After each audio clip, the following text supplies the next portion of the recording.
I'm Patrick Bryant, CEO of software development firm Code and Trust, and also the chairman of the Harbor Entrepreneur Center.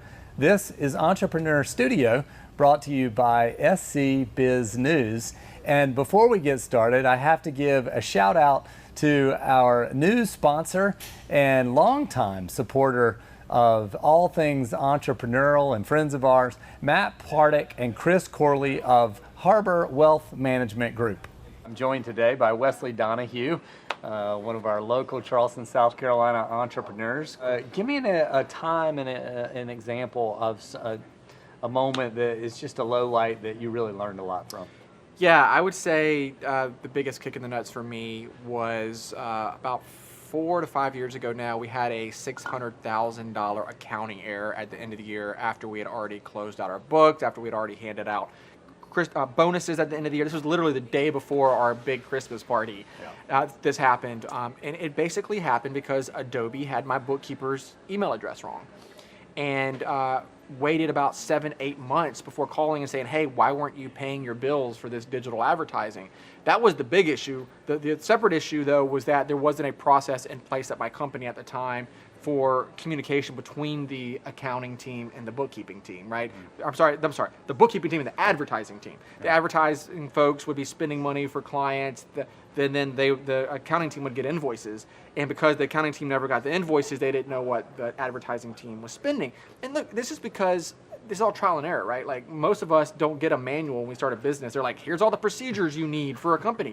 You don't know that you've got this massive hole in your company until you fall in the hole. Right. Like, nobody just comes and says, beware of that hole. Well, and you also start out really small where everyone knows everything. That's right. And as you start to scale, going back to that, you start having these cracks in the foundation because you're getting bigger and bigger and communication isn't there, and there aren't these big systems. Scaling is difficult when you go for, I started this by myself, one person firm, but it's going from 5 to 45 is a big step, and you make a lot of missteps and you trip over your own feet a lot. And that was the big one for me.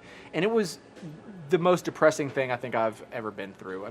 I went home that night, got completely drunk, just cried to my wife, because as a leader, the way you make it through this kind of thing is just by putting your game face on. And you can't show those emotions with your staff. You can't show your staff that you're distraught and that you think, how am I going to keep the doors of this company open? Where am I going to find this $600,000? Because they're going to start freaking out. They'll start looking for other jobs. Right. So, put that game face on was a difficult thing to do, but it was something that was necessary. So back to your accounting situation. The end of the story is you build a whole bunch of new systems. This can't happen again because multiple things could trigger it, right? I'm in crisis. That's what I do. So, I'm able to kind of take a step back and look at it. First was just putting out the immediate fire, which is we got to find $600,000, right?